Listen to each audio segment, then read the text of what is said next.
सतीश जी, पहले भी तो एमसीडी के चुनाव हुए। जो काउंसलर हैं अपने अपने इलाके में उनकी उनका पकड़ है, अपना दबदबा है, अपने अपना चुनाव लड़ते थे। मोदी जी चुनाव लड़ेंगे और केजरीवाल चुनाव लड़ेंगे। और अगर ऐसा था तो केजरीवाल पिछली बार एमसीडी क्यों नहीं जीत गए भाई? और बहुत लोगों को यह शक भी था, एक कॉन्स्पिरेसी थ्योरी है कि केजरीवाल की बड़ी दिलचस्पी भी नहीं थी इसमें, क्योंकि वो सोचते हैं कि अगर एमसीडी भी मुझे मिल जाएगी तो फिर उत्तरदायित्व तो बहुत बढ़ जाएगा। लोग कहेंगे भाई ये भी तुम्हारे पास, वो भी तुम्हारे पास, अब करने को बचा क्या है, चलो सफाई करके दिखाओ।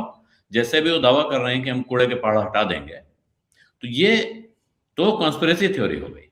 लेकिन भाई आज क्या? तक जानव जी, मैं इंटरप्ट कर रहा हूँ आपको, एक इंटरप्ट हाँ। कर रहा हूँ। आप देखिए, दिल्ली में यमुना की बदहाली दिल्ली की बहुत बड़ी प्रॉब्लम में से एक है, और यमुना के ट्रीटमेंट की सारी जिम्मेदारी दिल्ली सरकार के पास है। केजरीवाल जिसकी अगुवाई कर रहे हैं लंबे अरसे से, और फुल मैंडेट, बढ़िया मैंडेट लेके कर रहे हैं। लेकिन पूछिए दिल्ली वालों से कि क्या जमीनी स्तर पे वो देख पाते हैं कि यमुना का जो बायोडायवर्सिटी है उसमें कोई सुधार हुआ है, उसके पानी में, उसकी गंदगी में कोई सुधार हुआ है? बहुत हम्म। विजिबल चीज है।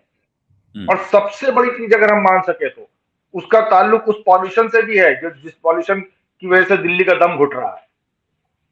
तो नहीं, ये लेकिन एक मुकेश चीज जी, एक ऐसी बात है है। ना, ये विषयांतर हो जाएगा, क्योंकि इसके पीछे एक दूसरी कहानी भी है कि अगर दिल्ली पहुंचने से पहले यमुना का 90% पानी निकाल लिया जाए, उसमें पानी पानी जो असली पानी है बचे ही ना, सिर्फ नलों का पानी ही दिल्ली तक पहुंचे, तो उसके बाद दिल्ली सरकार उसकी कितनी और कैसी सफाई करके उसको वापस नदी में बदल पाएगी, ये सवाल अपनी जगह है। मैं सतीश जी अब आपके पास आना चाहता हूं। ये इस सब के बावजूद क्या केजरीवाल ने नरेंद्र मोदी से ये सीख लिया है कि जैसे मोदी जी प्रधानमंत्री से, राष्ट्रपति से लेकर और जिला परिषद और नगर पालिका पार्षद तक के चुनाव खुद ही लड़ते हैं, वो जिसको खड़ा कर देते हैं वो उनके नाम पे जीतता है?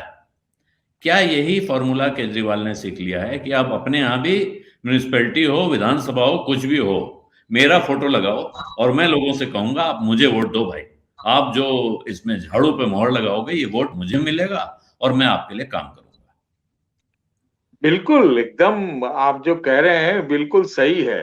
जो पर्सनालिटी सेंट्रिक पॉलिटिक्स की बात है, तो चाहे मोदी जी हो चाहे केजरीवाल जी हो, दोनों का जो तौर तरीका है और अपने तक केंद्रित रखने की बात है सारी चीजों को, वही है।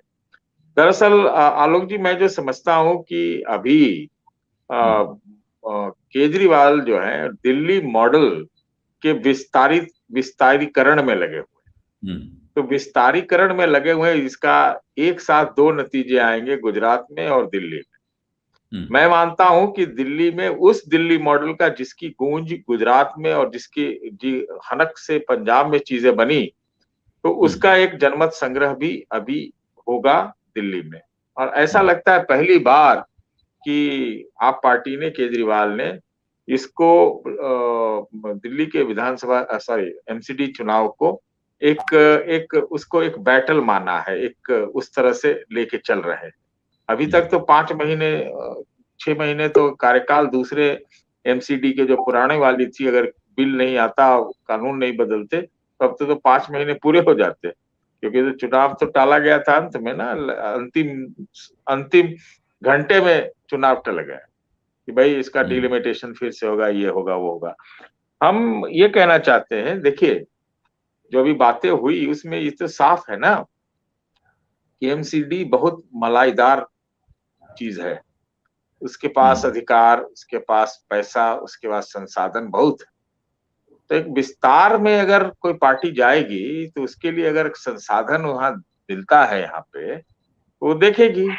और विस्तार में इस बार मान के चलिए कि जो 2024 का चुनाव होगा, जो अब तक होता आया कि 14 में या 19 में 7 के 7 सीट भाजपा को, इस बार थोड़ा डिफिकल्ट, मतलब डिफिकल्ट नहीं, परिदृश्य डिफरेंट रहेगा कि अगर विस्तार में केजरीवाल हैं, चाहते हैं, तो ऐसा नहीं होगा कि वो इस बार सांसद का भी चुनाव में ये नहीं कहेंगे कि केंद्र में मोदी और दिल्ली में केजरीवाल, ऐसा नहीं कहने वाले। ऐसा बयान आया था पहले। हम्म। तो ये एक परिदृश्य है। तो ठीक है जी, उधर गुजरात मॉडल का टेस्ट गुजरात में है, दिल्ली मॉडल का टेस्ट दिल्ली में है। ये बात भी सही है। इसीलिए कि इस बार केजरीवाल का सबसे ज्यादा चांसेस भी है एमसीडी में, क्योंकि कभी कह रहे थे सब लोग कि बहुत मेहनत से इस बार चुनाव लड़ने की कोशिश कर रहे हैं। तो मैं जो समझता हूँ इसमें सिर्फ संसाधनों के लिए, कंट्रोल के लिए, और सब दिल्ली का तो रोना रोते रहते हैं केजरीवाल के, हमारे पास तो कुछ है ही नहीं, सब एलजी साहब के पास है, सब केंद्र सरकार के पास है। लेकिन ऐसा वो एमसीडी के बारे में नहीं कहते कि एमसीडी के पास कुछ नहीं है। आप बात समझ रहे हैं?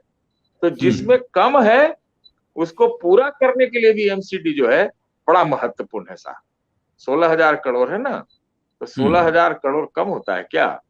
वो छोटा मोटा अमाउंट है क्या? कभी तो दिल्ली का बजट भी 16,000 करोड़। और एक चीज और है भाजपा के लिए, भाजपा की दृष्टि से देखिए, मैं मानता हूं कि आजादी के बाद भारतीय जनता पार्टी का जो सही मायने में राजनीतिक उदय या प्रभाव या मतलब स्थापना हम कहेंगे तो दिल्ली से,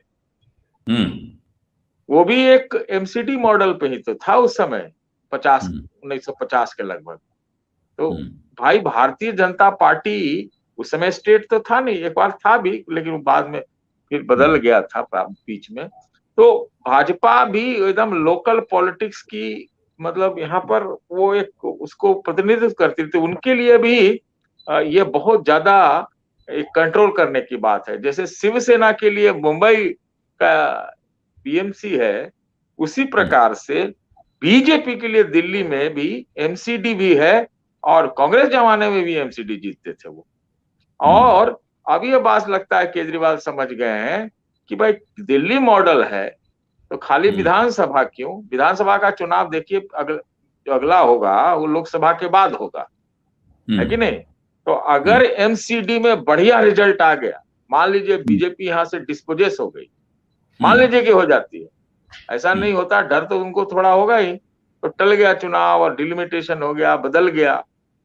तो अगर यहाँ बहुत अच्छा कर जाते हैं, मान लीजिए बीजेपी को हटा देते हैं और गुजरात से भी उनके लिए कुछ अच्छी खबरें आ जाती, मैं नहीं कह रहा हूं कि वहां बीजेपी को हटा दें, तो आप समझ रहे हैं कि राष्ट्रीय पटल पर जो विस्तारीकरण का जो एक इमेजरी है उसको लेके वो कैसे आगे बढ़ेंगे।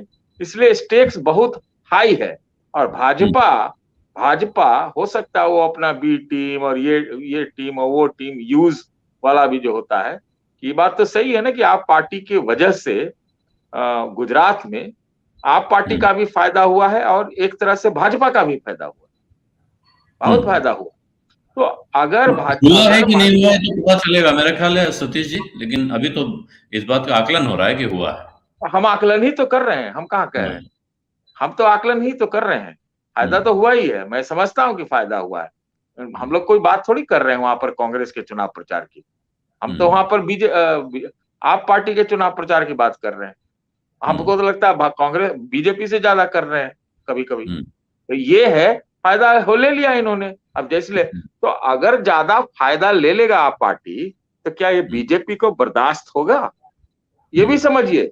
इसके बावजूद कि हम मान लीजिए जो आरोप लगता है कि आलोक जी मैं आपके साथ हूं, मेरे ऊपर बी टीम होने का आरोप लगता है, ठीक है ना, लेकिन अगर मैं बी टीम हूं और हम ए टीम जैसा काम वाला हासिल कर लें तो उसकी गूंज, तो इसलिए भारतीय जनता पार्टी के लिए भी जो है एमसीडी में, इसलिए शायद कोइंसिडेंस है कि चुनाव 1 ही 2 दिन के अंदर हो गया गुजरात के साथ, तो इसलिए बीजेपी के लिए भी बहुत जरूरी है कि ये आदमी एमसीडी तो मान लीजिए हमसे ले लेगा तो पता नहीं क्या क्या ले सकता है आगे, इसलिए उनको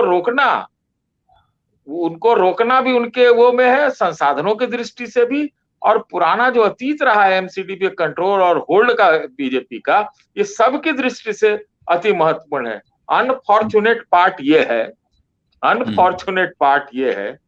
कि जो पार्टी भारत जोड़ो पे निकली हुई है, जिस पार्टी ने विधानसभा शीला दीक्षित के जरिए 15 साल यहाँ राज किया लगातार, वो पार्टी न जमीन पर है न सुर्खियों में तो नहीं रहेगी, छपेगी तो नहीं, वो तो जमीन पे भी है कि नहीं, ये तो टटोलना पड़ेगा और बहुत अच्छे से दूरबीन लेके टटोलना पड़ेगा। तो ये है एक पार्ट।